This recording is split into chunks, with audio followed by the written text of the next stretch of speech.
ప్రజలను భయాందోళనకు గురిచేసి పాలనను అస్తవ్యస్తం చేయడమే లక్ష్యంగా వైసీపీ పనిచేస్తోందని ఆరోపించారు ఏపీ మంత్రి నారాయణ.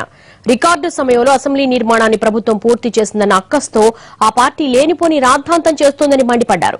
జగన్ గదిపైన ఉన్న రూములోకి నీరు రాకుండా జగన్ రూంలోకే నీరు రావడం ఎలా సాధ్యమని ప్రశ్నించిన నారాయణ ఎవరో కావాలని పైప్ లైన్ కట్ చేయడం వల్ల ఇది జరిగిందని చెప్పారు.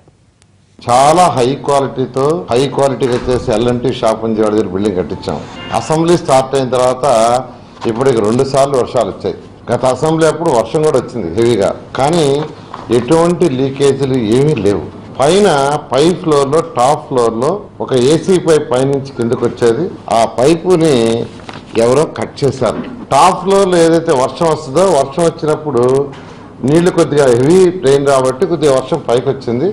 ఆ పైప్ ఎక్కడైతే కట్ చేశారో ఆ కట్ చేసిన దాంట్లో నుంచి నీళ్లు వచ్చినాయి. ఆయన నేరుగా రావటం కూడా గ్రౌండ్ ఫ్లోర్లోకి వచ్చినాయి. ఫస్ట్ ఫ్లోర్లో రావాలా, ప్రతిపక్ష నాయకుడు గ్రౌండ్ ఫ్లోర్లో ఉంది రూమ్. నిజంగా లీక్లు అయితే ఫస్ట్ ఫ్లోర్ నుంచి లీక్ అవుతూ రావాలా.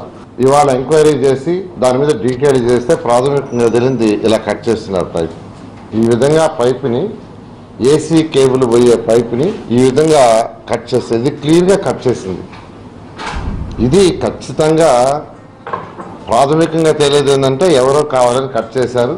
దాని మీద ఎంక్వైరీ చేయమని పోలీస్ కంప్లైంట్ ఇవ్వమని చెప్పాం. ఆల్రెడీ అసెంబ్లీలో ఎవరైతే ఉండారో ఆ కన్సర్న్ అధికారులు దాని మీద కంప్లైంట్ చేశారు.